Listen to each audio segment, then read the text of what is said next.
Channel शिक्षालय में आपका बेहद स्वागत है। मेरा नाम है रेणु यादव। बच्चों, इस YouTube चैनल के माध्यम से हम क्लास 9 से लेकर 12 तक की पूरी केमिस्ट्री और क्लास 10 की साइंस कवर कर रहे हैं। अच्छा, आज के लेक्चर को शुरू करने से पहले मैं आपको ज़रूर कहना चाहूँगी कि आप इस चैनल को सब्सक्राइब कर लीजिए और बेल नोटिफिकेशन को ज़रूर दबा दीजिए, उसको प्रेस कर दीजिए, जिससे जब कभी भी वीडियो अपलोड हो आपको फ़ौरन मिल जाए और आप उस समय पढ़ भी सकते हैं और अपनी क्वेरीज जल्दी से जल्दी पूछ सकते हैं, है ना। चलो, आज हम क्लास 10th केमिस्ट्री में पढ़ेंगे reaction of metal with acids. Acids को जानने से और समझने से पहले हम ये देख लेते हैं कि एसिड्स को हम 3 कैटेगरीज में बांट के चलेंगे। क्लियर? पहला है हमारा नाइट्रिक एसिड। बच्चों, नाइट्रिक एसिड का फॉर्मूला होता है HNO3, आपको पता ही होगा। और नाइट्रिक एसिड को हम एक्वा फोर्टिस या फिर स्पिरिट ऑफ नाइटर के नाम से भी जानते हैं, याद रखिएगा। दूसरा हो जाता है हमारा सल्फ्यूरिक एसिड। इसका इस्तेमाल आपने अब तक अपनी पढ़ाई में कई बार किया होगा, थियोरेटिकल भी, और अगर आप लेबोरेटरी गए होंगे तो वहां पर भी आपने इसको जरूर इस्तेमाल किया होगा इसके डाइल्यूट फॉर्म में। ओके, सल्फ्यूरिक एसिड का दूसरा नाम तो नहीं है, लेकिन आपको कई बार अगर ये स्पेलिंग दिखाई दे या फिर ये स्पेलिंग दिखाई दे SULPHURIC या फिर SULFURIC, तो दोनों एक ही बात है, सल्फ्यूरिक एसिड। ओके, और इसको ऑयल ऑफ विट्रॉल भी कहते हैं। फॉर्मूला आपको मालूम ही है, H2SO4। और लास्ट है हमारा जो आज हम डिस्कस करेंगे, हाइड्रोक्लोरिक एसिड। हाइड्रोक्लोरिक एसिड को म्यूरेटिक एसिड भी बोलते हैं। ओके, और इसका फॉर्मूला होता है HCl। तो ये तो आप याद रखोगे ना।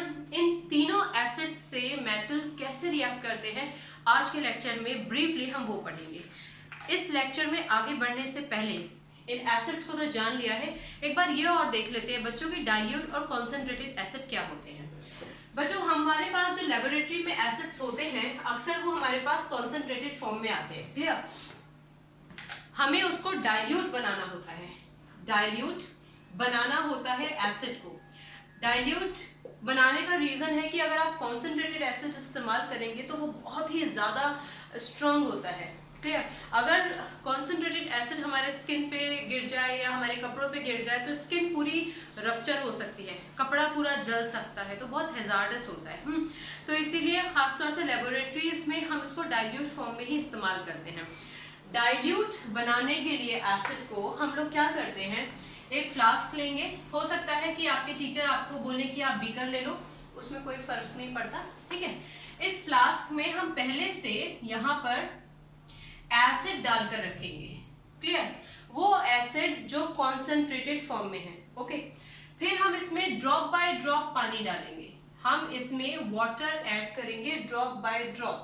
कई बार क्या होता है, आपके टीचर आपको बोलेंगे कि बेटा एक ग्लास रॉड इसमें डाल लो और इस ग्लास रॉड के सहारे से पानी की बूंद नीचे डालते जाओ और ग्लास रॉड से स्टिर करते जाओ। ओके, नो प्रॉब्लम, वो भी सेफ है, बहुत सेफ तरीका है। कई बार ऐसा होगा कि आप ड्रॉप बाय ड्रॉप इसमें डालेंगे और लगातार स्टिर करते रहेंगे।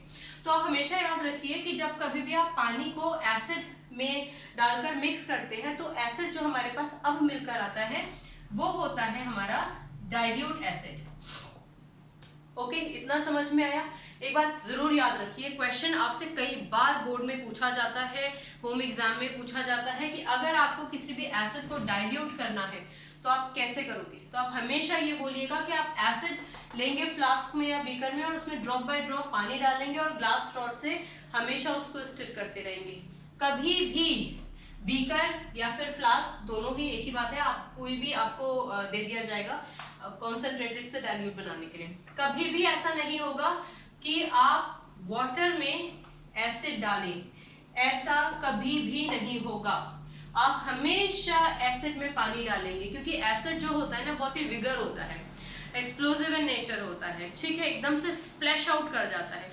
अगर आप यहाँ पे पानी डाल रहे हैं और ऊपर से एसिड डालते हैं ना, तो कई बार क्या होता है एकदम स्प्लैश आउट कर जाएगा, तो उसकी छींटे हमारे चेहरे पर आ सकती है, हमारे कपड़ों पे आ सकती है, हमारे ऊपर आ सकती है, बहुत डेंजरस होता है। इसीलिए डाइल्यूट अगर आपको बनाना है एसिड को तो आप इस मेथड से बनाएंगे। इतना समझ में आ गया? ओके, एक और चीज समझ लीजिए बच्चों कि आपकी किताबों में आप देखेंगे कि डाइल्यूट HCl लिखा है, इसको हटा देती हो, या फिर डाइल्यूट H2SO4 लिखा है, या फिर डाइल्यूट HNO3 लिखा है। तो इसमें तो आप समझ ही जाओगे कि डाइल्यूट का मतलब है कि पानी ऐड किया गया है। ओके, पानी भी हालांकि एक क्वांटिटी में ही ऐड किया जाता है, कई बार 98%, नाइट्रिक एसिड के केस में 68% वेरी करता है, वो आप आगे भी पढ़ोगे। अगर आपको किताब में एक्वस HCl या फिर एक्वस H2SO4 या फिर एक्वस HNO3 मिले लिखा हुआ, तो आप ये समझ जाइएगा कि ये वो एसिड है जिसमें पानी मिलाकर उसको डाइल्यूट किया गया है। क्लियर? हम पहले भी बात डिस्कस कर चुके हैं कि एक्वस का मतलब होता है जहाँ पे आप पानी के साथ अच्छे से मिक्स कर देते हो। तो ये टर्म्स आप समझ गए। एक्वस का मतलब आप समझ जाइएगा कि वो डाइल्यूट है। ओके, आगे बढ़े, चलो इसको हटा देते हैं बच्चों। Reaction of metals with acid हम पढ़ेंगे, ठीक है। आप कभी भी किसी भी रिएक्शन को एग्जीक्यूट तब कर पाएंगे जब आपको रिएक्टिविटी सीरीज याद होगी। एक लिख लेते हैं साइड में, K Na Ca Mg Al Zn Fe Pb H Cu Hg Ag Au, ठीक है। ये हमारी रिएक्टिविटी सीरीज है। हमने एक रफ रिएक्टिविटी सीरीज लिख दिया है। कुछ एक आधी एलिमेंट इसमें मिस भी हैं, कोई इशू नहीं है, उसका भी हमें जिक्र भी नहीं करना है। तो अभी हम लोग पर्टिकुलरली एसिड्स के बारे में पढ़ेंगे और मेटल्स उनके साथ कैसे रिएक्ट करते हैं। तो बेटा एक बात समझो कि वो एलिमेंट्स जो रिएक्टिविटी सीरीज में ऊपर हैं वो तो एसिड्स के साथ बहुत ही विगरसली रिएक्ट करेंगे और रिएक्ट करके प्रोडक्ट क्या बनाएंगे वो जरूरी पढ़े। चलो, सोडियम है Na, उसने रिएक्ट किया HCl से। सबसे पहले आज के लेक्चर में हम HCl के बारे में बात करेंगे, हाइड्रोक्लोरिक एसिड के बारे में। HCl से रिएक्ट करता है, फिर क्या होता है, हमेशा की तरह प्रोडक्ट बनाने से पहले जो कंपोनेंट है उसको तोड़ देते हैं। अच्छा, एसिड जब कभी भी टूटता है, कोई भी एसिड अगर टूटता है तो वो हमेशा H पॉजिटिव आयन देता है। तो ये हो जाएगा H पॉजिटिव, ये है आपका Cl नेगेटिव। Na क्या है, Na होता है 1 पॉजिटिव। आप जानते हैं अब कि Na पॉजिटिव Cl नेगेटिव से कंबाइन करेगा। बेटा इक्वल अपोजिट चार्जेस है ना, Na is 1 positive, Cl is 1 negative, equal opposite charges cancel कर दो, NaCl बन जाएगा और बाकी का आपका H2 बनेगा। कल हम लोगों ने ये कहानी डिस्कस की थी कि H2 कैसे बनता है, वही कहानी हर जगह लागू होगी। जहां कहीं भी आप देखें कि H पॉजिटिव रह गया है इस तरफ टूट कर और प्रोडक्ट साइड में H2 बन गया है, तो आप समझ जाइए कि ये जो मेटल है ये इतना स्ट्रॉन्ग था कि इसने हाइड्रोजन को अपना एक इलेक्ट्रॉन दे दिया, उसको हाइड्रोजन आयन से हाइड्रोजन एटम में कन्वर्ट कर दिया। वो हाइड्रोजन एटम बहुत सारे और हाइड्रोजन ऐसे एटम से मिल जाएगा जिन आप समझते हो ना, हम तो यहाँ पे Na लिख रहे हैं, इसका मतलब कई सारे एटम्स होंगे Na के। तो वो जितने भी एटम्स होंगे वो हाइड्रोजन आयन को अपने अपने इलेक्ट्रॉन्स देके उसको हाइड्रोजन एटम में कन्वर्ट कर देंगे। एक हाइड्रोजन एटम दूसरे हाइड्रोजन एटम से मिलेगा, बॉन्ड बनाएगा। याद है ना कौन सा बॉन्ड बनता है जब शेयरिंग होती है, तो कोवलेंट बॉन्ड बनाएगा और H2 गैस में यानी कि हाइड्रोजन गैस में कन्वर्ट हो जाएगा। ये पूरी कहानी हम कल डिस्कस कर चुके हैं, तो आज मैं इसको डिस्कस नहीं करूंगी। आप पुराना लेक्चर एक बार देख लीजिएगा, डाउट है तो आप पूछ लीजिएगा। चलो वेरी गुड। अब हम नेक्स्ट स्टेप की तरफ बढ़ते हैं, बैलेंसिंग। हाइड्रोजन है 2, चलो यहाँ 2 लगा दो। अब Cl हो गया यहाँ 2, यहाँ 1 है, 2 लगा दीजिए। Na हो गया 2, यहाँ 2 लगा दीजिए। क्लियर हो गया? नामकरण। आखिरी स्टेप, ये क्या है आपका सोडियम, ये क्या है आपका हाइड्रोक्लोरिक एसिड। हाइड्रोक्लोरिक एसिड बेटा, क्योंकि हम कभी भी कोई भी रिएक्शन केमिस्ट्री लैब में करेंगे तो हम हमेशा डाइल्यूट एसिड का इस्तेमाल करेंगे, तो इसलिए आपको इसके ब्रैकेट में डाइल्यूट लिखना बहुत ज़रूरी है। आप DIL भी लिख सकते हो, वो डाइल्यूट को रिप्रेजेंट करता है, या फिर आप DILUTE भी लिख सकते हो। कुछ किताबों में आपको एक्वस हाइड्रोक्लोरिक एसिड लिखा नजर आएगा, तो मैंने आपको भी लेक्चर की शुरुआत में ही बता दिया था कि एक्वस का क्या मतलब होता है, मतलब डाइल्यूट। ओके, चलो ये क्या है, ये है आपका सोडियम क्लोराइड। ओके, और इसको तो आप जानते ही हैं, ये है हमारा हाइड्रोजन गैस। ओके, कुछ किताबों में आपको सिर्फ हाइड्रोजन दिखाई देगा, कोई दिक्कत नहीं है। कई जगहों पर आपको हाइड्रोजन के ब्रैकेट में G दिखाई देगा, तो ये हम पहले ही बहुत पहले डिस्कस कर चुके थे कि आपको इस तरीके से स्टेट्स दिखा दी जाएंगी कि भाई ये मेटल है तो सॉलिड हो गया, ये आपका लिक्विड हो गया, ये आपका फिर से सॉलिड हो गया। NaCl जो होता है वो तो आपका आई एम सॉरी, NaCl क्या है, ये आपका HCl था ना, HCl हाइड्रोक्लोरिक एसिड, जो पानी में घुलने से बना था। जब हम इसमें सोडियम डालते हैं तो ये सोडियम Cl के साथ कंबाइन करके NaCl बना लेगा ना बच्चों। लेकिन वैसे तो नमक सॉलिड फॉर्म में होता है, NaCl क्या है, सॉल्ट ही तो है, और सॉल्ट क्या होता है, सॉलिड फॉर्म में होता है। लेकिन यहाँ पे जो सॉल्ट का फॉर्मेशन हुआ है बेटा, वो एक बीकर में पड़े हुए HCl के साथ सॉल्यूशन बनाने से हुआ है। इसका मतलब ये जो NaCl है ये होगा आपका एक्वस। मैं ऊपर लिख देती हूँ, आपको ऊपर नहीं लिखना है, आपको ऐसे साइड में लिखना होता है। मैं ऑलरेडी इक्वेशन लिख चुकी हूँ इसलिए ऊपर लिख दिया है। क्लियर? तो आप लिखोगे aqueous.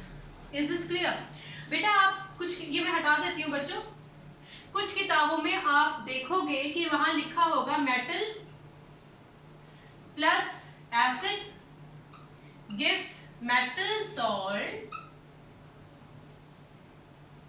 Plus hydrogen gas, capital H hydrogen. कुछ किताबों में केवल हाइड्रोजन लिखा होगा, किसी किसी में हाइड्रोजन गैस भी लिखा होगा। इसका एक बार मतलब समझ लो। मेटल मतलब सोडियम हो गया इस केस में, एसिड इस केस में HCl हो गया, अगले केस में हम H2SO4 भी लेंगे, उसके अगले केस में हम HNO3 भी ले सकते हैं। ठीक है, तो क्या बनाया उसने, NaCl। इसका मतलब NaCl क्या है, वैसे तो वो सॉल्ट है ना, पर क्योंकि वो एक्वस HCl में घुलने से बना है इसलिए हमने उसके साथ में एक्वस लगाया है। अगर आप एक्वस एग्जाम में नहीं भी लगाते तो कोई इशू नहीं है। तो ये क्या है, सॉल्ट है। अब क्योंकि ये सॉल्ट इस क्लोराइड के, मेटल सोडियम क्या है, मेटल, और Cl क्या है, अगर किसी के साथ जुड़ जाता है तो हम उसको क्लोराइड बोलते हैं ना। तो ये क्या हुआ, metal chloride, metal chloride, chloride के साथ अगर कोई भी मेटल जुड़ जाता है ना तो वो सॉल्ट हो जाता है। क्लियर? तो ये क्या हो गया, मेटल सॉल्ट या फिर केवल सॉल्ट, कोई इशू नहीं। Okay, plus hydrogen. तो अगर आप कहीं पर ये लिखा पाए कि when a metal reacts with N acid it forms a salt and hydrogen gases evolve, तो इसका मतलब हम इस पूरे इक्वेशन के बारे में बात कर रहे हैं, या ऐसी किसी भी इक्वेशन के बारे में बात कर रहे हैं जहां पे हमने कोई भी मेटल, सोडियम हो सकता है, इनमें से कोई भी हो सकता है, किसी भी एसिड के साथ रिएक्ट करेगा तो सॉल्ट बनाएगा। क्लियर हो गया बेटा? अगर NaCl है तो वो भी सॉल्ट है, Na2SO4 है तो वो भी सॉल्ट है। क्लियर? नाइट्रिक एसिड की हम बात नहीं कर रहे, उसका केस अलग है, वो बाद में बात करेंगे। आगे बढ़े बच्चों, चलो एक दो इक्वेशंस और डिस्कस करते हैं, उसके बाद कुछ इक्वेशंस अब आप लोग खुद से भी बनाया करो, नहीं तो आपको सिर्फ स्पून फीडिंग की आदत पड़ जाएगी। एंड मोर ओवर केमिस्ट्री में आप जितना प्रैक्टिस करोगे ना बच्चों, उतना ही आप अच्छा कर पाएंगे। तो खैर, सोडियम तो बहुत विगरसली रिएक्ट कर लेता है। ओके, हमारे पास जो मैग्नीशियम है ना, मैग्नीशियम की हम बात करते हैं डायरेक्टली। मैग्नीशियम सोडियम के जैसे विगरसली रिएक्ट नहीं करता, एकदम से एक्सोथर्मिक नहीं हो जाता है, नॉर्मल रिएक्ट करता है। आप इस इक्वेशन को मैं समझा देती हूँ आपको, Mg प्लस HCl एरो। क्या बनेगा, क्या बनेगा, सोचने से पहले क्या करना है, सिंपल तोड़ना है। H positive, Cl negative, Mg कितना होता है, Mg इज 2 पॉजिटिव, Mg हो गया 2 पॉजिटिव, Cl हो गया आपका 1 negative, valency is 2, valency is 1, criss cross कीजिए, प्रोडक्ट क्या हो जाएगा आपका, MgCl2, और हाइड्रोजन गैस रिलीज होगा। कल के लेक्चर्स में हम ये बात डिस्कस कर चुके थे कि MgCl2 के बाद जो हम ये बात डिस्कस कर चुके थे कल कि H2 गैस कैसे बनता है। क्लियर? तो इसको हम नहीं समझाएंगे अभी। ऑलराइट, ये हो गया हमारी इक्वेशन। अब हम इसको सेकंड स्टेप में बैलेंस करके देखते हैं। बैलेंस के लिए यहाँ Cl 2 है तो इधर 2 लगा दो, Cl हो गया 2, H हो गया 2, Mg1, इक्वेशन हो गई अपनी बैलेंस्ड। कोई प्रॉब्लम नहीं ना? अब इसका नामकरण कर दीजिए, ये है आपका मैग्नीशियम, ये हो गया आपका hydrochloric acid, hydrochloric acid, H को बड़ा बना दीजिए, कैपिटल, है ना बच्चों? इसके नीचे हम क्या लिख सकते हैं, डाइल्यूट लिखना है, लिख नहीं सकते, लिखना है। या फिर कुछ किताबों में आपको एक्वस हाइड्रोक्लोरिक एसिड लिखा हुआ भी मिल सकता है। आप समझ जाइएगा, ये वो एसिड है जिसको हमने पानी में घोलकर एक्वस बनाया है। पानी में घोलकर नहीं, पानी उसमें एसिड में डालकर एक्वस बनाया है। ये क्या है बेटा? ये है हमारा मैग्नीशियम क्लोराइड। और मैग्नीशियम क्लोराइड क्या है? वैसे तो ये सॉल्ट ही है ना, और ये क्या है आपकी हाइड्रोजन। क्लियर? एक बात और सुन लीजिए कि हमारे पास एक बीकर था जिसमें HCl भरा था। HCl वो जिसमें हमने पानी डाल के उसको डाइल्यूट किया था। तो ये क्या हो गया है? ये हो गया है एक्वस। क्लियर? एक्वस या डाइल्यूट। इसमें हमने मैग्नीशियम का एक छोटा सा टुकड़ा डाला बच्चों, तो मैग्नीशियम क्या करेगा? Cl के साथ मिलकर MgCl2 बना लेगा। लेकिन क्योंकि ये एक डाइल्यूट सोल्यूशन में डिप करने से फिर रिएक्ट किया है, इसीलिए MgCl2 के साथ आप ब्रैकेट में अगर एक्वस लिखा हुआ देखें तो आपको कंफ्यूज नहीं होना है बच्चों। क्लियर हो गई इतनी सी बात? एक बात और सुन लीजिए, metal plus acid gives salt, या फिर मेटल सॉल्ट, एक ही बात है, एंड हाइड्रोजन। इतना क्लियर हो गया? ओके, चलो एक चीज और सुन लीजिए, इसका प्रोडक्ट आप खुद बनाएंगे तो बहुत अच्छा लगेगा, बाकी हम तो समझा ही देंगे आपको। एक और एलिमेंट की बात कर लेते हैं ना बच्चों, एल्यूमिनियम। एल्यूमिनियम अगर HCl के साथ रिएक्ट करेगा तो क्या होगा? बेटा एक बात समझो, कल हम लोगों ने ये बात डिस्कस की थी कि आपका जो एल्यूमिनियम है ना, मान लो कि ये एल्यूमिनियम है, तो इसके ऊपर ऑक्सीजन की एक लेयर आ जाती है ना, जिसको हम ऑक्सीजन की लेयर आने के बाद इस एल्यूमिनियम को हम क्या बोलते हैं? Aluminium oxide. कल भी पढ़ा था ना, या फिर एल्यूमिना। तो क्या होता है कि ये एल्यूमिनियम का टुकड़ा जब हम HCl में डालते हैं ना, तो बहुत विगरसली रिएक्ट नहीं करता है, क्योंकि पहले जो ऑक्सीजन की लेयर है ना, पहले वो रिमूव होगी धीरे धीरे धीरे धीरे। जब वो रिमूव हो जाएगी तब कहीं जाके ये एल्यूमिनियम एसिड के साथ रिएक्ट करेगा। तो अगर आपसे ये पूछ लिया जाए कि एल्यूमिनियम बहुत विगरसली क्यों नहीं रिएक्ट करता है, तो आप कहिएगा क्योंकि एल्यूमिनियम के ऊपर ऑक्सीजन की एक लेयर आ जाती है, जिससे एल्यूमिनियम ऑक्साइड में कन्वर्ट हो जाता है। तो जब हम एल्यूमिनियम के टुकड़े को HCl में डालते हैं तो सबसे पहले एल्यूमिनियम के ऊपर की जो लेयर है ऑक्सीजन की, वो खत्म होती है। उसके बाद एल्यूमिनियम डायरेक्टली कांटेक्ट में आता है एसिड के, फिर कहीं जाके प्रोडक्ट बनाता है। प्रोडक्ट क्या होता है वो देखते हैं। वही सेम प्रोसेस, तोड़ दीजिए, H positive Cl negative, Al कितना होता है? 3 positive, Al is 3 positive, Cl is 1 negative, valency is 3, valency is 2। इसको हटा दीजिए, आपको कंफ्यूजन ना हो इसलिए। प्रोडक्ट क्या बन गया बच्चों? Al2Cl3। और भैया हाइड्रोजन गैस तो रिलीज होगी ही होगी, जिसकी कहानी हम कल पढ़ चुके हैं, बार बार आपको बता रही हूँ ताकि आप याद रखें। चलो वेरी गुड। अब बैलेंस कर लें। ये 3 है, चलो भैया पहले यहाँ पे 3 लिख देते हैं। 3 Cl हो गया 3, Cl हो गया 3, है ना। हाइड्रोजन हो गया 3, हाइड्रोजन है 2।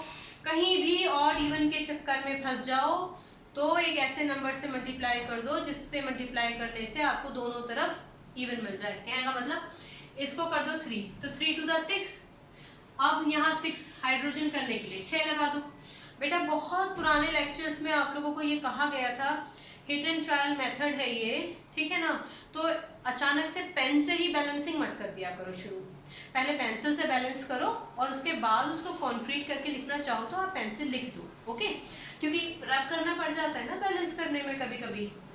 6 हाइड्रोजन हो गए, 6 हाइड्रोजन हो गए, क्लोरीन हो गए 3। यहाँ पे क्लोरीन कितने हो गए? 6। क्या करें बच्चों? वेरी गुड, 2 से मल्टीप्लाई कर दो। चलो 2 3 the 6। अब एल्यूमिनियम कितना हो गया बेटा? 2 to the 4, तो यहाँ पे लगा दें हम 4। क्लियर? ये है प्लस, तो कितना हो गया? 4Al। Cl कितना हो गया? 6। Cl कितना हो गया? 3 to the 6। हाइड्रोजन कितना हो गया? 6। हाइड्रोजन कितना हो गया? 6। क्लियर? लास्ट स्टेप में क्या करना है बेटा? नामकरण करना है। चलो कर लेते हैं। एल्यूमिनियम, ये क्या है आपका? Hydrochloric acid. हाइड्रोक्लोरिक एसिड फिर से बता देती हूँ, यहाँ पे आपको डाइल्यूट लिखना है। कुछ किताबों में आपको एक्वस हाइड्रोक्लोरिक एसिड भी लिखा नजर आएगा, तो आपको परेशान नहीं होना है। हो सकता है कि आपको HCl के यहाँ बाजू में AQ लिखा नजर आए, तो आप समझ जाओगे ना क्या है। चलो ये क्या है, एल्यूमिनियम क्लोराइड। बेटा हम पहले भी ये बात कई बार डिस्कस कर चुके हैं कि वैसे Cl ना Cl2 के फॉर्म में एग्जिस्ट करता है, जिसको हम क्लोरीन बोलते हैं। क्लियर? अगर आप Cl देखते हो ना तो वो हमेशा अपने आयोनिक फॉर्म में होता है, मतलब Cl नेगेटिव, और इसको हम बोलते हैं क्लोराइड। क्या बोलते हैं? क्लोराइड। चलो वेरी गुड। तो ये जब किसी के साथ मिल जाता है तो उस एलिमेंट के साथ जुड़ने पर उसका नाम हो जाता है क्लोराइड। जैसे कि इस केस में ये क्या हो गया, एल्यूमिनियम क्लोराइड। इस केस में क्या हो गया, इसको क्या बोलते हैं, HCl को हाइड्रोजन क्लोराइड, और एसिडिक फॉर्म में है तो हाइड्रोक्लोरिक एसिड। चलो ये क्या है बेटा, ये है आपका हाइड्रोजन, ये तो आप जानते ही हो। क्लियर? अच्छा आपसे अगर पूछा जाए कि इसकी स्टेट क्या है, ये वैसे क्या है, वैसे तो ये सॉल्ट ही है ना बेटा। अगर आपसे ये पूछा जाए कि इसकी स्टेट क्या है तो आप क्या बोलोगे, एक्वस, क्योंकि अब आपको मालूम है कि ये हमारे पास वही एक बीकर था जिसमें हमने HCl लिया था, याद है ना, उसमें हमने एल्यूमिनियम डाला। तो क्योंकि एक ऐसा HCl था जिसमें हमने पानी डाला था इसको डाइल्यूट करने के लिए या एक्वस करने के लिए, उसमें हमने एल्यूमिनियम डाला है, तब कहीं जाके हमारे पास एल्यूमिनियम क्लोराइड आया है, इसलिए वो एक्वस होगा। इतना समझ में आ गया आप लोगों को? चलो वेरी गुड, बहुत बढ़िया। चलो आगे बढ़ते हैं बेटा। आगे बढ़ने से पहले 1 मिनट रुकिए, सिर्फ 1 मिनट रुकिए, एक वॉइस आ रही है उसको बंद कर देते हैं।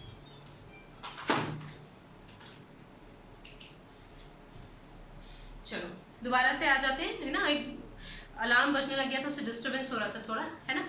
चलो आगे बढ़े। एक रिएक्शन की हम बात करते हैं, Cu प्लस HCl। अब क्या बनेगा, थोड़ा सा इस केस में अपने दिमाग पर जोर लगाना है, ठीक है। कैसे भैया, देखो कॉपर किधर है, यहाँ, हाइड्रोजन किधर है, ऊपर। हम ये बात जानते हैं कि अगर हम इसको एसिड को हमें तोड़ना पड़ेगा, ठीक है, और हम ये बात जानते हैं कि भाई अगर हाइड्रोजन के पार्टनर से आपको टीम बनानी है ना, उसके साथ कंपाउंड बनाना है तो पहले हाइड्रोजन को डिस्प्लेस करना पड़ेगा उसकी जगह से। क्या कॉपर के लिए ये पॉसिबल है? नहीं है पॉसिबल, क्योंकि कॉपर तो हाइड्रोजन से नीचे है भाई, तो ये हाइड्रोजन को डिस्प्लेस ही नहीं कर पाएगा। हाइड्रोजन को डिस्प्लेस नहीं कर पाएगा तो ये रिएक्शन नहीं होगी। रिएक्शन नहीं होगी तो क्या लिखोगे, नो रिएक्शन लिखोगे क्या? ऑफ कोर्स लिखोगे। तो यहाँ क्या लिखोगे आप, नो रिएक्शन। इसका मतलब ये हो गया कि किसी भी एसिड को अगर आपने सॉल्ट में कन्वर्ट करना है तो आपको हाइड्रोजन से ऊपर वाले एलिमेंट्स का इस्तेमाल करना होगा। हाइड्रोजन से जो नीचे एलिमेंट है वो हाइड्रोजन को HCl से, H2SO4 से, HNO से डिस्प्लेस नहीं कर सकते, इसलिए रिएक्शन भी नहीं हो सकता है। क्लियर? चलो वेरी गुड, आगे बढ़े। अब इसको हम हटा देते हैं। अब हम बात करते हैं भाई, इसको थोड़ा सा ठीक कर देते हैं। ओके, जस्ट अ मिनट बच्चों, 1 मिनट रुकिए आप, मैं हाइड्रोजन लिख दूँ यहाँ पर जो हमारा मेन एलिमेंट है। चलो वेरी गुड। अब हम बात करते हैं सल्फ्यूरिक एसिड की। 2-4 चीज़ें आपको बस दिमाग में रखनी है, उससे ऊपर कुछ नहीं करना है। कंपोनेंट को कैसे तोड़ना है, डिस्प्लेस करना है, बैलेंस करना है, नाम लिखना है, स्टेट अगर आपको चाहिए तो लिखिए, याद रहेगी, समझ में आ जाएगा तो आप हमेशा सही लिखोगे। रट्टाफिकेशन करोगे ना तो कंफ्यूज हो जाओगे कि अरे NaCl तो सॉल्ट होता है, वो तो सॉलिड होता है, एक्वस कैसे हो गया, ठीक है ना। इसीलिए इस YouTube चैनल को बनाने का मुख्य उद्देश्य बच्चों यही था कि वो छोटी छोटी बारीकियाँ जो आप अक्सर मिस कर देते हो फॉर एनी रीज़न, वो छोटी छोटी चीज़ें आप समझें ताकि आपके कॉन्सेप्ट्स क्लियर हों और आपको केमिस्ट्री से डर नहीं लगे, आप उससे भागे नहीं, और केमिस्ट्री से आपकी केमिस्ट्री बहुत अच्छी हो जाए। चलो आगे बढ़ते हैं। अब हम बात करते हैं सल्फ्यूरिक एसिड की। Sulphuric acid oil of vitriol, हमने बात किया था ना, इसका दूसरा नाम है, और इसको SUL FURIC करके भी लिख देते हैं, अब बुक्स में आपको ऐसे मिलेगा, ठीक है। चलो इसका फॉर्मूला होता है H2SO4। इसको अगर हम तोड़ेंगे तो H पॉजिटिव, SO4 2 नेगेटिव। आप जानते हो ना SO4 2 नेगेटिव एक पॉली एटॉमिक आयन होता है। पॉली एटॉमिक जानते हो ना बच्चों, अब ऐसे मत बोलना कि नहीं जानते हो, हम पहले ही बात कर चुके हैं कि अब जैसे ये तो एक सिंगल H है और H पे पॉजिटिव साइन है, तो खैर पॉजिटिव साइन हो या नेगेटिव साइन हो, कोई भी ऐसा कंपोनेंट, कोई भी ऐसा एटम जिसने अपना एक इलेक्ट्रॉन लूज किया हो या फिर गेन किया हो, उस पर चार्ज तो आ जाता है, तो वो कहलाया जाता है आयन। अब वो अगर अकेला हो तो वो मोनो एटॉमिक आयन कहलाया जाता है। लेकिन अगर वो भैया ग्रुप में हो, ग्रुप का मतलब इसमें एक सल्फर है और ऑक्सीजन कितनी है, 1 2 3 4, तो ये तो पूरा का पूरा ग्रुप हो गया ना आपका, इसीलिए ये क्या कहलाया जाएगा, पॉली एटॉमिक आयन। और इसको हम बोलते क्या है, SO4 2 नेगेटिव को क्या बोलते हैं, सल्फेट। क्या बोलते हैं, सल्फेट। ये आपको याद रखने की बात है, इसको भूल नहीं जाना भाई, बहुत इंपॉर्टेंट बातें मैं आपको बता रही हूँ, याद रहेगा बच्चों। चलो वेरी गुड, ओके। अब हम आगे बढ़ते हैं। आगे बढ़ने से पहले दोबारा से एक डिस्टर्बेंस आ रहा है, इसको बंद कर देते हैं। चलो अब डिस्टर्बेंस नहीं आएगा, आगे बढ़े। हम बात करते हैं सोडियम प्लस H2SO4 क्या बनेगा। ये बहुत सिंपल सी चीज है अब आप लोगों के लिए, आप मुझे खुद ही से बताते जाइए क्या बनेगा। चलो very good, come on, okay. इसको तोड़ते हैं, चलिए ठीक है। H positive SO4 2 negative, very good. अब क्या करें, सोडियम का चार्ज लिख लें, ओके फाइन, Na पॉजिटिव। अब क्या करना है, अपनी कन्विंस के लिए पॉजिटिव नेगेटिव को इधर रख लेते हैं, Na पॉजिटिव SO4 2 नेगेटिव। चलो very good, valency 1 valency 2 criss cross कर दीजिए। अब क्या करें, इसको हटा देते हैं ना, इसको हटाया, इसको सिर्फ इसलिए हटाया कि कंफ्यूजन ना हो। अगर आपको कंफ्यूजन ना हो ना तो मत हटाइए, क्या फर्क पड़ता है, मिटाना तो है ही इसको आखिर में। तो यहाँ पे प्रोडक्ट क्या हो जाएगा, Na2SO4 का मल्टीप्लिकेशन 1 से हुआ है, कोई औचित्य नहीं है, SO4 ही लिख दो। चलो वेरी गुड, इसको हटा दें, इसको हटा देते हैं। अब बचा क्या हमारे पास, H पॉजिटिव, तो यहाँ पे क्या लिख देते हैं, H2। कल हमने डिस्कस किया था ना बेटा कि ये H पॉजिटिव H2 में कैसे कन्वर्ट होता है।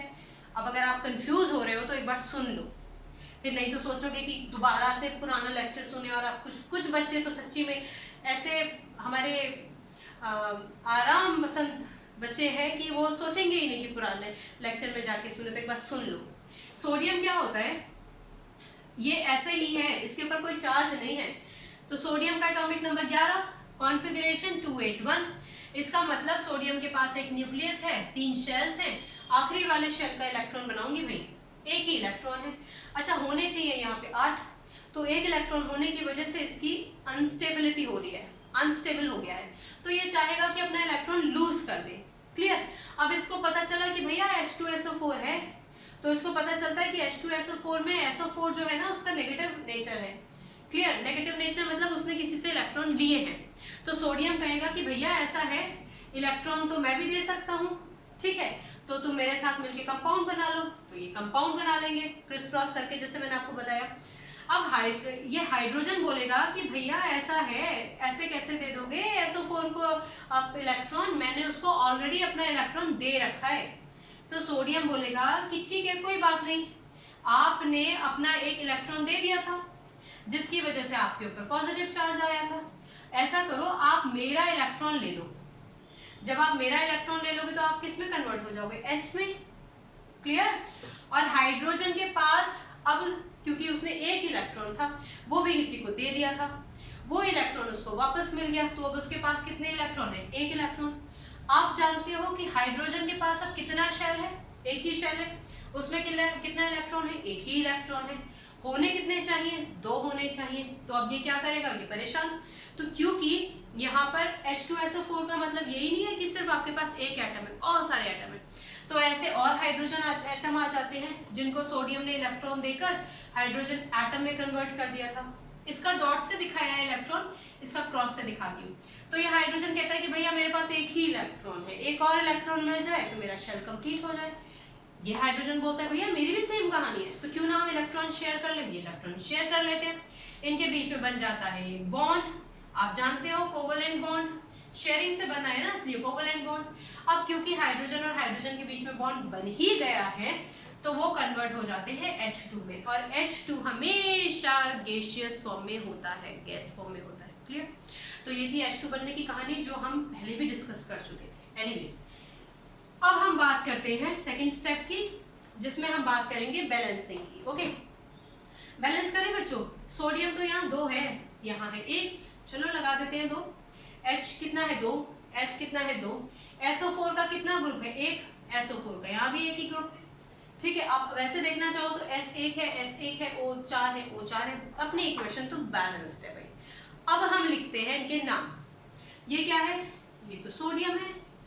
यहाँ पे जो सोडियम है ना बेटा, यहाँ पे आपका जो सोडियम है ना वो आपका सॉलिड फॉर्म में है, क्योंकि मेटल था ना। यहाँ क्या किया उन्होंने, आपको एक बीकर दिया। ओके, बीकर में H2SO4 था। अच्छा, ये H2SO4 डाइल्यूट है, समझ रहे हो आप, यानी कि कॉन्सेंट्रेटेड H2SO4 लिया था, उसमें पानी ऐड किया था, वाटर।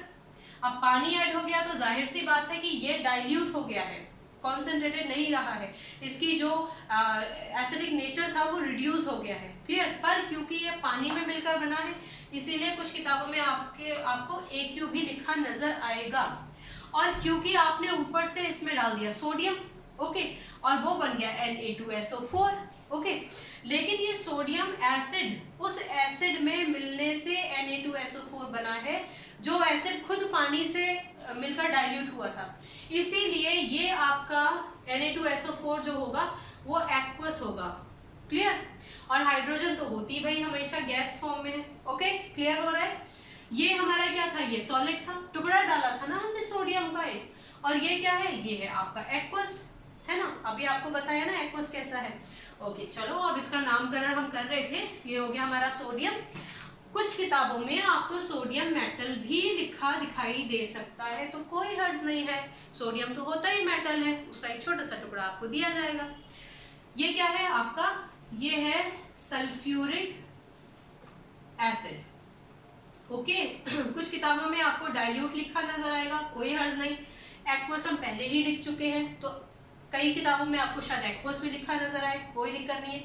और भैया अगर आपको SULFURIC मिल जाए कहीं पर लिखा हुआ तो कोई दिक्कत नहीं है, हमने ऐसे पढ़ा था, आप किताबों में ऐसे। क्लियर। ओके, इसकी डेप्थ में हम नहीं जाएंगे, अंग्रेजी हमने यहाँ पे डिस्कस कर रहे हैं, केमिस्ट्री डिस्कस कर रहे हैं। खैर, ये क्या है, सोडियम। SO4 को क्या बोलते हैं बेटा, SO4 2 नेगेटिव होता है, सल्फेट। अब इसके साथ जुड़ गया है ना, इसलिए इस पे चार्ज नहीं है, सोडियम सल्फेट। और ये क्या है हमारा, ये तो है ही अपना हाइड्रोजन, और वो गैस फॉर्म में है तो हमने गैस ऊपर ही लिख रखा है। क्लियर। एक चीज याद रखिए, ये सोडियम वैसे है क्या, मेटल।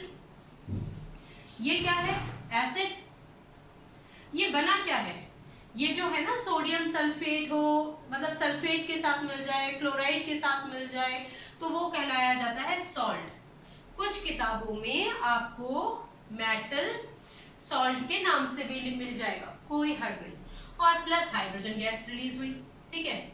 इसको मैंने आधा लिखा है, आप समझ रहे हो ना, मैं हाइड्रोजन लिखना चाह रही हूँ। तो कहने का मतलब फिर वही कि अगर कोई भी मेटल किसी भी एसिड से रिएक्ट करता है तो सॉल्ट बनाता है और हाइड्रोजन गैस रिलीज करता है। इतना समझ में आ गया, कोई भी मेटल। लेकिन याद रखिएगा कि वो मेटल्स जो हाइड्रोजन से नीचे है, वो अगर हाइड्रोजन से रिएक्ट आप करवाने के लिए छोड़ दो ना, कतई रिएक्ट नहीं करेंगे। चलो एक दो इक्वेशन इसकी और देखते हैं, फिर आगे बढ़ेंगे। बहुत ध्यान से सुनिए, इत्मीनान से सुनिए, सुनते सुनते याद हो जाएगा। वैसे तो बच्चों के रिव्यूज आते हैं कि सुनते सुनते याद हो जाता है, लेकिन भैया याद करने के बाद ना उसको सोचना बहुत जरूरी है, ऐसे नहीं कि छोड़ दो। आगे बढ़ते, एक दो एग्जांपल और ले लेते बेटा। Mg प्लस H2SO4 क्या बनेगा, तोड़ दीजिए। H positive, SO4 2 negative. Mg कितना होता है, 2 पॉजिटिव। चलो अलग लिख लेते हैं, Mg 2 positive, SO4 2 negative, equal opposite valencies है, यही कैंसिल कर दिया। प्रोडक्ट बना लेते हैं MgSO4, और हाइड्रोजन गैस तो रिलीज होगा। हाइड्रोजन गैस रिलीज होगा, उसकी ऑलरेडी हम कहानी पढ़ चुके हैं। बैलेंस करें, Mg1 Mg1 SO4 1 SO4 1, अलग से भी देखें तो SSO4 O4, हाइड्रोजन 2 हाइड्रोजन 2, अपनी इक्वेशन है बैलेंस्ड। एक बात और सुन लीजिए, कुछ रिएक्शंस में तो हमें अलग से हीट यानी कि टेम्परेचर, यानी कि बंसन बर्नर या स्पिरिट लैम्प जलाकर बीकर को हीट नहीं देनी पड़ती है। कुछ एलिमेंट्स के केस में जैसे जैसे आप नीचे आते जाएंगे, हो सकता है कि कुछ एलिमेंट्स के केस में आपको हीट भी देनी पड़े। कहने का मतलब आप बीकर लेंगे, उसमें एसिड है, उसमें आप मेटल डालेंगे, ठीक है, और इसको स्पिरिट लैम्प या बंसन बर्नर से हीट देंगे। तो ऐसा अगर आपको करना पड़े तो कोई दिक्कत नहीं है, क्योंकि रिएक्टिविटी सीरीज में जो ऊपर वाले एलिमेंट्स हैं वो तो हाईली रिएक्टिव है, लेकिन जैसे जैसे हम नीचे आते हैं ना रिएक्टिविटी अपने आप से कम होती चली जाती है। ओके, तो अगर हीट देनी भी पड़े तो उसमें आपको ऐसा नहीं है कि अरे ये क्या हो गया तो हमने पढ़ा ही नहीं था, हीट देनी पड़ जाती है कुछ केसेस में। चलो खैर, ये तो हमारा अच्छा खासा रिएक्टिव है, रिएक्ट करेगा। अब नाम लिखते हैं मैग्नीशियम, ठीक है, ये तो सॉलिड फॉर्म में है, यहाँ सॉलिड लिख देते हैं, अभी इधर लिख देते हैं, आप एग्जाम में नहीं भी लिखोगे तो मार्क्स नहीं कटेंगे। अच्छा बेटा, ये तो हमने पानी में घोल के बनाया था ना, पानी डाल के बनाया था ना, याद है ना कैसे बनाते हैं डाइल्यूट, तो इसको एक्वस भी लिख सकते हैं यहीं पे। वैसे इसका नाम क्या है, सल्फ्यूरिक एसिड, सल्फ्यूरिक एसिड। कुछ किताबों में आपको यहाँ पे डाइल्यूट भी मिल सकता है, कोई हर्ज नहीं है।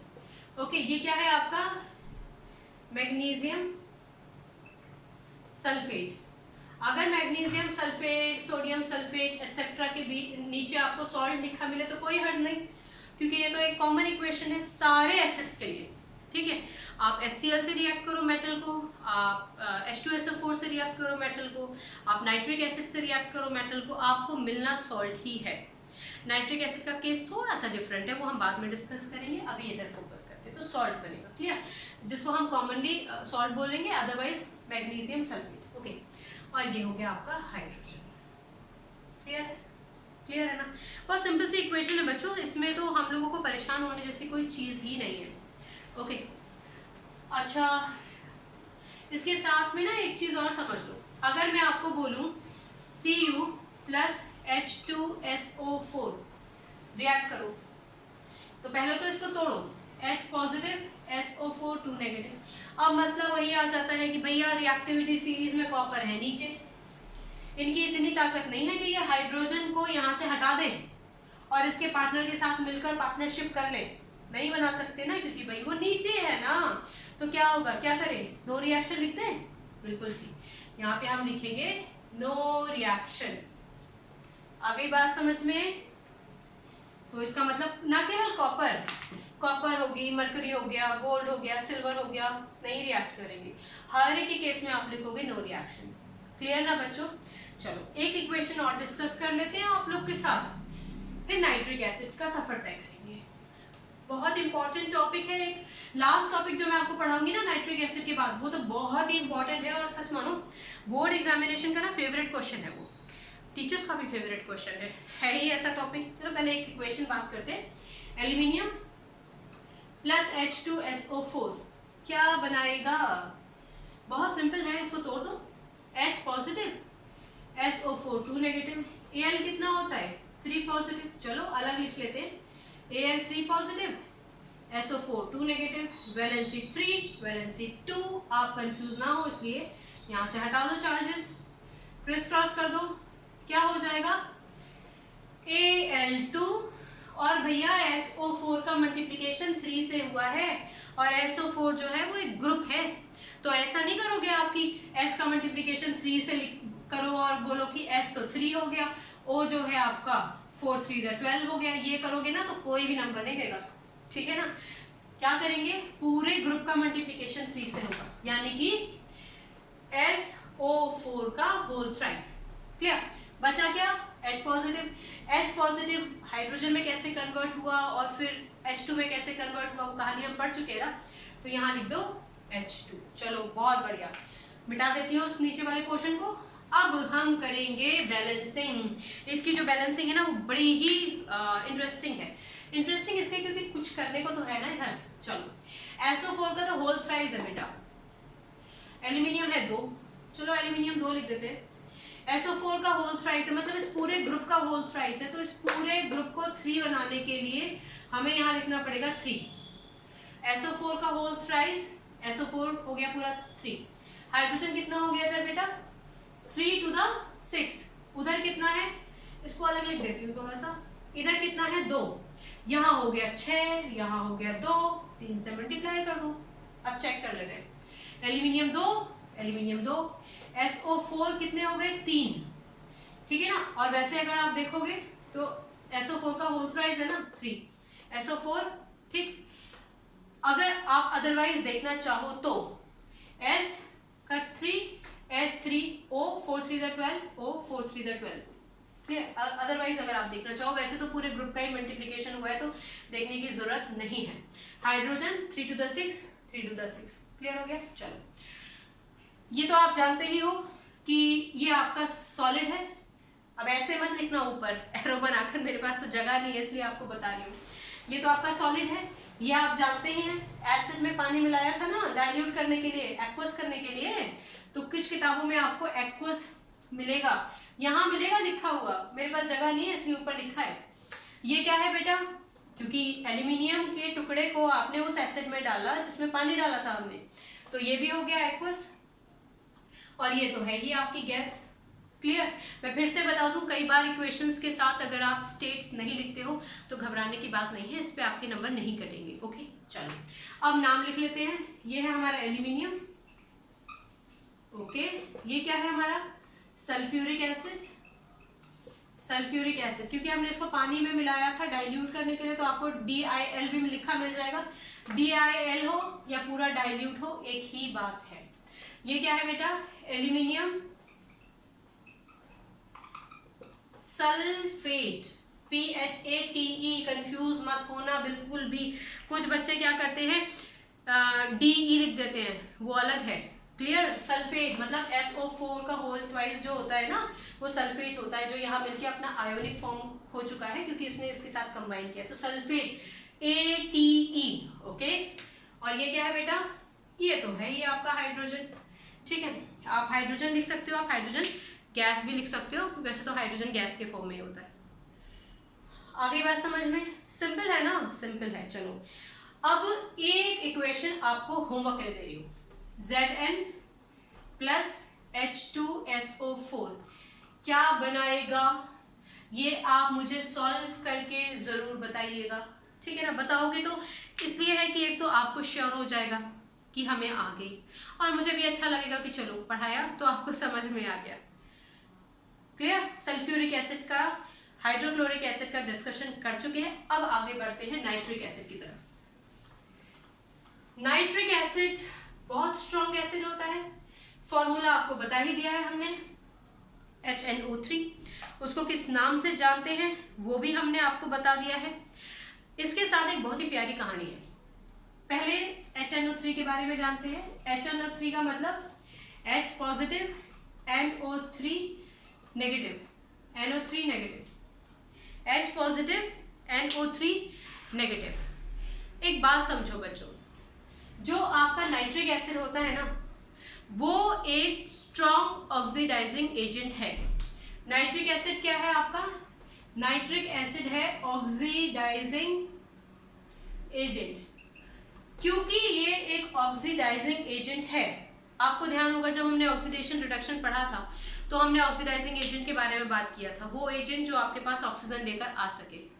सिंपल आम भाषा में आपको समझाने के लिए सेंटेंस का इस्तेमाल कर रही हूँ, क्लियर। इस सेंटेंस का इस्तेमाल हमने ऑक्सीडेशन रिडक्शन में भी आपको समझाने के लिए किया था। तो ये क्या करता है कि क्योंकि NO3 नेगेटिव, HNO3 नेगेटिव पूरा का पूरा, बल्कि नाइट्रिक एसिड जो होता है ना स्ट्रॉन्ग ऑक्सीडाइजिंग एजेंट होता है, तो ये क्या करता है कि ये जो NO3 है ना, ये अपने मतलब यहाँ से NO3 का एक ऑक्सीजन हाइड्रोजन के साथ मिल जाता है और H2O बना लेता है। क्यों?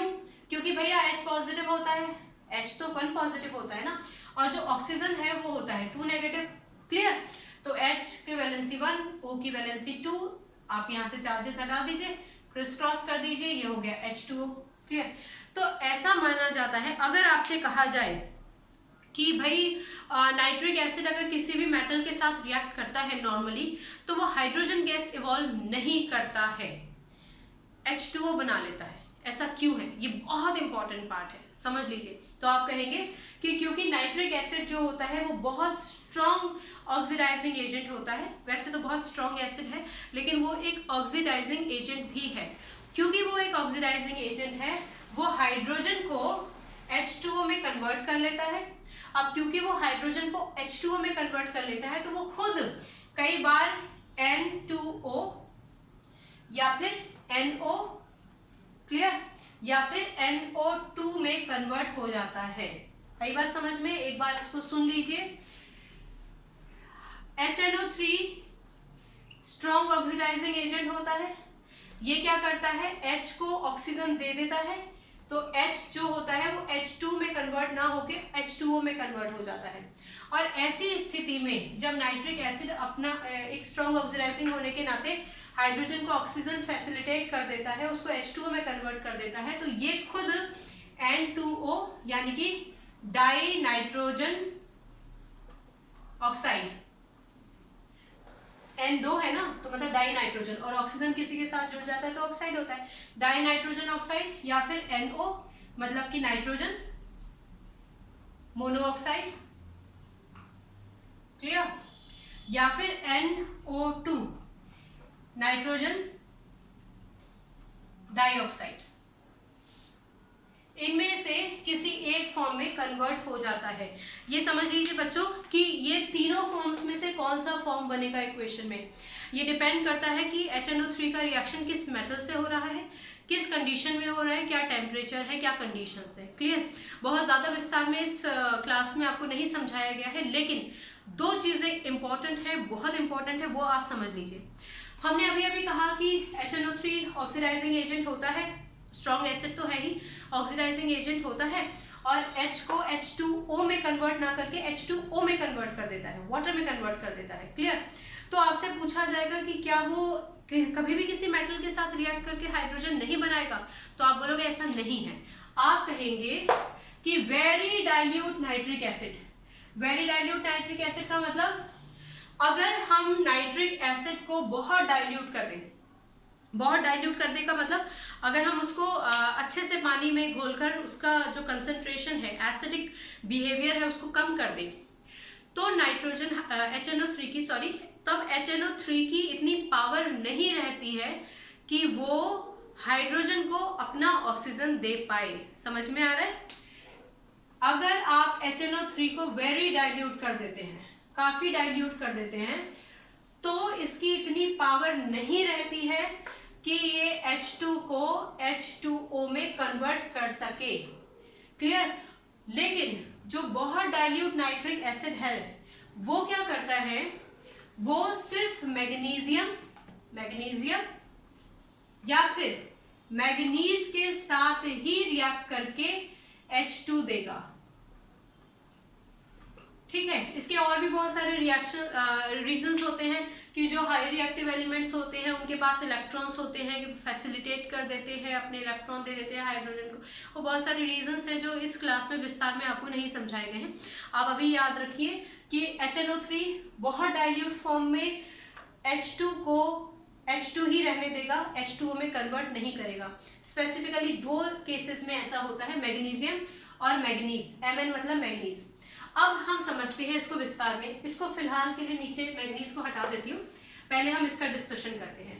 Mg प्लस HNO3, HNO3 को तोड़ो बच्चों, H positive NO3 1 negative, Mg कितना होता है, Mg इज 2 पॉजिटिव। अच्छा नीचे लिख लेते हैं, Mg 2 positive NO3 1 negative, valency 2 valency 1, balance इसको हटा देते हैं, क्रिस क्रॉस करो बेटा।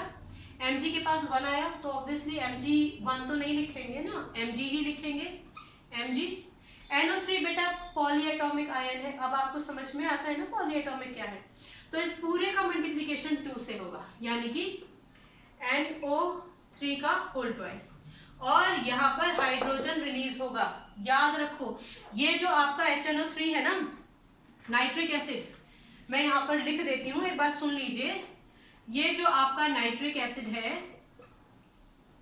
इसके नीचे आपको लिखना होगा वेरी डाइल्यूट, वेरी डाइल्यूट। ये इतना डाइल्यूट है कि ये H2 को H2O में कन्वर्ट नहीं करेगा, प्लीज याद रखिएगा, बहुत इंपॉर्टेंट है, clear. Nitric acid strong oxidising agent होता है, H2 को H2O में कन्वर्ट कर देता है नॉर्मल कंडीशंस में, लेकिन अगर HNO3 को बहुत डाइल्यूट कर दिया जाए, very dilute, then being very dilute it doesn't have the power to convert H2 into H2O, तो उस केस में H2 ही रिलीज होगी। लेकिन वो भी स्पेसिफिकली दो ही केस में है, एक मैग्नीशियम के केस में और एक मैग्नीज के केस में। चलो इसको हम हटा देते हैं। एक बात याद रखिए कि जब मैग्नीज किसी के साथ जुड़ जाता है, जब NO3 किसी के साथ जुड़ जाता है तो वो कहलाया जाता है नाइट्रेट। क्लियर? तो इसका नाम क्या हो जाएगा? Magnesium nitrate. बच्चों याद रखो एक चीज बहुत ज्यादा इंपॉर्टेंट है कि नाइट्रेट और नाइट्राइट में फर्क है, तो याद रखिएगा ये नाइट्रेट है, ATE नाइट्रेट। ओके, ये क्या है बेटा हमारा? ये तो मैग्नीशियम था ही। ओके, कहानी बिल्कुल वही है। आपके पास एक बीकर है, उसमें HNO3 है। इस HNO3 को हमने डाइल्यूट करने के लिए इसमें पानी मिलाया है, इसीलिए आपको किताबों में इसके बाजू में AQ लिखा नजर आएगा, यानी कि एक्वस। ये ऑब्वियसली सॉलिड है तो यहाँ पर आपको S लिखा नजर आएगा। क्लियर? इसको थोड़ा सा दोबारा से लिख देती हूँ, एक मिनट बच्चों। मैग्नीशियम क्या है? मैग्नीशियम तो मेटल ही है ना, तो यहाँ पे आपको S लिखा आएगा, मतलब कि सॉलिड फॉर्म में है। ओके बेटा, ये मैग्नीशियम नाइट्रेट किसमें, इस सॉल्यूशन में आपने मैग्नीशियम का टुकड़ा डाला तब कहीं जाके मैग्नीशियम नाइट्रेट बना है ना। और ये सॉल्यूशन क्या था एसिडिक, लेकिन इसमें पानी मिला था ना, एक्वस। तो यहाँ पे आप ब्रैकेट में लिख सकते हो AQ, मतलब कि एक्वस। ओके, यहाँ पे लगा देती हूँ प्लस, और ये तो है ही आपका गैस। क्लियर हो गया? ये बात याद रखना बेटा कि नाइट्रिक एसिड के साथ आपको यहाँ पर वेरी डाइल्यूट, ये जरूर स्पेसिफाई करना है। क्लियर? अच्छा, हम इन बहुत सारी बातों में हम बैलेंसिंग करना भूल गए ना। चलो इसको बैलेंस कर लेते हैं। इक्वेशन को मैं ऊपर लिख लेती हूँ, यहाँ पे बहुत पॉच हो रहा है, इसको ऊपर लिख लेते हैं बेटा। Mg सॉलिड फॉर्म में है, प्लस HNO3 एक्वस फॉर्म में है। हमें स्टेप बाय स्टेप ही जाना होता है बेटा हमेशा, लेकिन अभी आपको समझा रहे थे ना, तो इसलिए बैलेंसिंग छूट गया। ये हमारा एक्वस है, प्लस H2 जो हमारा गैसियस फॉर्म में है। यही इक्वेशन है ना। चलो अब आप समझ रहे हो ना, नाम में कंफ्यूज नहीं हो जाना बच्चों। ये हमारा हाइड्रोजन है। ओके चलो बैलेंसिंग करें। NO3 अपने पास कितना है इधर? ये पूरा ग्रुप ही 2 है, तो यहाँ 2 लिख देते हैं। चलो हाइड्रोजन कितना हो गया? 2। हाइड्रोजन कितना हो गया? 2। NO3 का पूरा ग्रुप ट्वाइस से मल्टीप्लाई किया था, मतलब तो 2 आ गए थे। यहाँ पे भी हमारे पास 2 आ गए। मैग्नीशियम 1 है, मैग्नीशियम 1 है। इक्वेशन बैलेंस है ना, H2 NO3 2। आप NO3 का होल ट्वाइस है ना, यहाँ पे 2 लिख दिया ना NO3 के साथ, इक्वेशन हो गई बैलेंस। क्लियर? मैंने अभी अभी आपको बताया था कि सिर्फ 2 ही केसेस में very dilute nitric acid will give you hydrogen. एक तो मैग्नीशियम का केस, एक है मैग्नीज Mn। इसको हटा देते हैं, इस पूरी इक्वेशन को हटा देते हैं, ठीक है। और इस रिएक्टिविटी सीरीज को भी हटा देते हैं, क्योंकि नाइट्रिक एसिड में आपको रिएक्टिविटी सीरीज की जरूरत नहीं पड़ेगी, मैंने आपको बता ही दिया है। उसके 2 ही कंडीशंस में आप रिएक्शंस दिखाएंगे, तो इसको मैं हटा देती हूँ। चलो ये हमारा second last equation, second last topic है। इस इक्वेशन को पढ़ने के बाद एक बहुत इंपॉर्टेंट टॉपिक है, वो कवर करेंगे। Mn मैग्नीज होता है बेटा, सॉलिड फॉर्म में ही होता है, हाथ के हाथ लिख देती हूँ। प्लस हम HNO3 से रिएक्शन करा रहे हैं, मैंने आपको पहले ही बताया है। बीकर में HNO3 था, एसिड को डाइल्यूट करने के लिए हमेशा ऊपर से पानी डालो। ये बात आपको बार बार इसलिए बताई जा रही है ताकि आपको याद रहे कि पानी में एसिड नहीं डालना होता डाइल्यूट करने के लिए, एसिड में पानी डालना होता है। क्योंकि आपने पानी का इस्तेमाल किया है तो इसलिए HNO3 क्या हो जाएगा? एक्वस। लेकिन नाइट्रिक एसिड नॉर्मली H2 नहीं देता है, H2O देता है, इसलिए वेरी डाइल्यूट कंडीशंस में ही ये मैग्नीशियम और मैग्नीज के साथ रिएक्ट करता है। इसलिए इसके नीचे हम लिखेंगे नाइट्रिक एसिड। मैं नामकरण इसलिए पहले कर रही हूँ ताकि आपको याद रहे, आप भूल ना जाए कि आपको इसके नीचे वेरी डाइल्यूट स्पेसिफिकली लिखना पड़ेगा बच्चों। चलो अब हम बात करते हैं प्रोडक्ट की, एरो बनाते हैं। अच्छा इसके आगे एक्वस लिख देती हूँ मैं, ठीक है। चलो इसको यहाँ लिख लेते हैं। हमारे पास क्या है? Mn plus HNO3। HNO3 को तोड़ो, H positive, NO3 1 negative. Okay, Mn कितना होता है? Mn is 2 positive. चलो Mn हो गया हमारा 2 पॉजिटिव, NO3 हो गया हमारा 1 नेगेटिव, वैलेंसी 2, वैलेंसी 1, इसको हटा दीजिए, इसको भी हटा दीजिए, क्रिस क्रॉस कीजिए। Mn का मल्टीप्लिकेशन 1 से हुआ है तो जाहिर है, इस एरो को थोड़ा छोटा कर लेते हैं, ठीक है। Mn NO3 का मल्टीप्लिकेशन किससे हुआ है? 2 से, तो NO3 का होल ट्वाइस, और आपके पास क्या बचा? H positive. H पॉजिटिव का H में और H का H2 में कन्वर्ट होने का प्रोसीजर वही रहेगा जो आपने पहले डिस्कस हम कर चुके हैं, H2। अच्छा बच्चों, क्योंकि ये उस एसिड के साथ मिलकर बना था जिसमें हमने पानी डालकर उसको डाइल्यूट किया था, यानी कि एक्वस किया था, इसलिए इसके साथ लिख दिया जाएगा AQ और इसके साथ लिख दिया जाएगा गैस, ठीक है ना। तो इसमें हमने इसलिए स्टेप बाय स्टेप नहीं अभी चले हैं क्योंकि आपको ये बातें जानना बहुत ज़रूरी था। ओके, चलो अब हम बैलेंसिंग करते हैं बेटा। NO3 का होल ट्वाइस है, यहाँ 2 लिख देते हैं, ठीक है। अदरवाइज भी आप चेक करना चाहो तो N2 हो गया, N2 हो गया, oxygen 3 to the 6, oxygen 3 to the 6। Otherwise पूरा NO3 का मल्टीप्लिकेशन 2 से हुआ है और यहाँ पे भी पूरे NO3 का मल्टीप्लिकेशन 2 से हुआ है। कोई कंफ्यूजन नहीं? चलो वेरी गुड। Mn 1 है, Mn 1 है, हाइड्रोजन कितना हो गया? 2, हाइड्रोजन हो गया 2, वेरी गुड। हमने यहाँ पे नाम पहले लिख रखा है ना आपको बताने के लिए कि डाइल्यूट है, वेरी डाइल्यूट है, सॉरी। ये क्या है? ये है मैंगनीज, मैंगनीज, ऑलराइट। इसमें आपको थोड़ा सा भी कंफ्यूज नहीं होना है, Mn इज मैंगनीज, ऑलराइट। तो ये क्या होगा? ये होगा मैंगनीज, मैंगनीज नाइट्रेट, ऑलराइट। और ये क्या है आपका? ये है हमारा हाइड्रोजन। इसमें एक बात आप बहुत ध्यान से याद रखिएगा कि ये आपका नाइट्रेट है, नाइट्रेट, नाइट्राइट नहीं है, वो अलग होता है, नाइट्रेट। ओके, चलो ये पूरी की पूरी इक्वेशन आपको क्लियर हुई? तो मैं फिर से बता देती हूँ कि HNO3 आपका स्ट्रॉन्ग ऑक्सीडाइजिंग एजेंट होता है, ठीक। स्ट्रॉन्ग ऑक्सीडाइजिंग एजेंट होने की वजह से वो H2 को H2O में कन्वर्ट कर देता है, लेकिन अगर वो वेरी डाइल्यूट फॉर्म में होता है तब वो केवल मैग्नीशियम और मैग्नीज के केस में H2 को H2O में कन्वर्ट नहीं कर पाता है और H2 बनाता है, याद रखिएगा, क्लियर? ये बहुत इंपॉर्टेंट है। ओके, चलो ये तो हमारी बात थी reaction of metal with acids. हमने HCl हाइड्रोक्लोरिक एसिड की बात की, H2SO4 सल्फ्यूरिक एसिड की बात की, नाइट्रिक एसिड का हमारा केस बिल्कुल ही डिफरेंट था, हमने उसकी भी बात की। हमने ये भी कहा कि रिएक्टिविटी सीरीज में वो एलिमेंट्स जो हाइड्रोजन से नीचे हैं एसिड के साथ रिएक्ट नहीं कर सकते हैं। लेकिन अब एक बहुत इंपॉर्टेंट टॉपिक आप समझ लीजिए कि मान लीजिए हमें उन एलिमेंट्स को भी, जैसे आपका गोल्ड हो गया, प्लैटिनम हो गया, ये जो अच्छे खासे नीचे है रिएक्टिविटी सीरीज में, अगर हमें इनको एसिड के साथ रिएक्ट करना हो तो हम क्या करेंगे?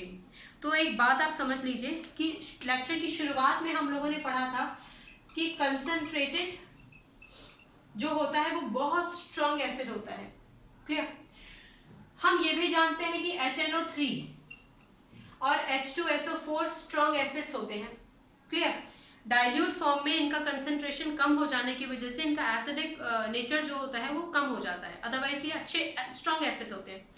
तो अगर आप 1 पार्ट, इसे मैं पर्टिकुलरली हाईलाइट करूंगी, अगर आप 1 पार्ट HNO3 का और 3 पार्ट H2SO4 का, दोबारा से सुन लीजिए, अगर आप 1 पार्ट HNO3 का और 3 पार्ट, मतलब आपका बीकर है, ठीक है, बीकर में आपने 1 ml मान लीजिए HNO3 का ले लिया और उसमें 3 पार्ट यानी कि 1 2 3 पार्ट आपने H2SO4 का ले लिया, तो जो सॉल्यूशन अब आपके पास बन के तैयार होगा वो कहलाया जाएगा एक्वा रेजिया।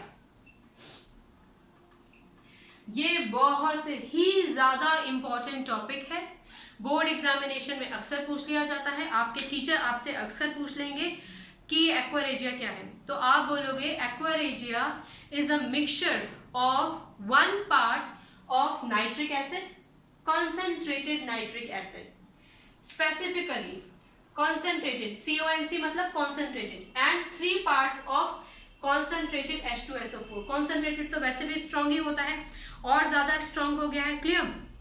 तो Aquaregia, 1 part of concentrated nitric acid and 3 parts of concentrated sulfuric acid, जब दोनों कंबाइन हो जाते हैं तो हमारे पास एक्वारेजिया आ जाता है। एक्वारेजिया जो होता है वो बहुत ज़्यादा कोरोसिव होता है, यानी कि करोड कर सकता है, किसी भी मटेरियल को गला सकता है, और जो बहुत लीस्ट रिएक्टिव एलिमेंट्स हो गए, गोल्ड हो गया, प्लैटिनम हो गया, वो तक भी इसमें जाके डिसॉल्व हो जाते हैं, ये इतना स्ट्रांग होता है।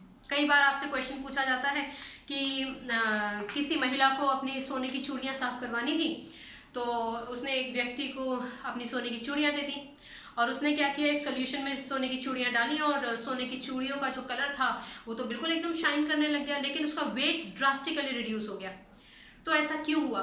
तो उसका जो आंसर है ना, ये क्वेश्चन बहुत पूछा जाता है, उसका आंसर है कि उस व्यक्ति के पास जो सोल्यूशन था, या उस सुनार के पास जो सोल्यूशन था, वो एक्वारेजिया था, जिसमें डिप करने से गोल्ड तो निखर गया क्योंकि उसके ऊपर की पूरी लेयर डिसॉल्व हो गई, लेकिन क्योंकि एक गोल्ड का अच्छा अमाउंट डिसॉल्व भी हो गया, इसीलिए उसकी चूड़ियों का जो वजन था वो ड्रास्टिकली कम हो गया। क्लियर? तो एक्वारेजिया बहुत याद रखिएगा, बिल्कुल एकदम फ्यूमिंग होता है, अच्छा खासा स्ट्रॉन्ग होता है, अच्छा स्ट्रॉन्ग कोरोसिव होता है बहुत ज़्यादा, ठीक है ना, स्ट्रॉन्ग होता है ना, इसलिए। ये हो गया हमारा एक्वारेजिया।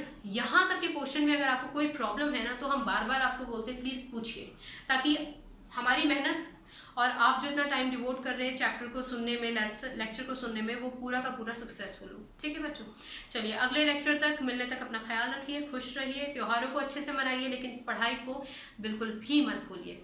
ठीक है, चलिए happy Rakshabandhan, take care, God bless you all, bye bye.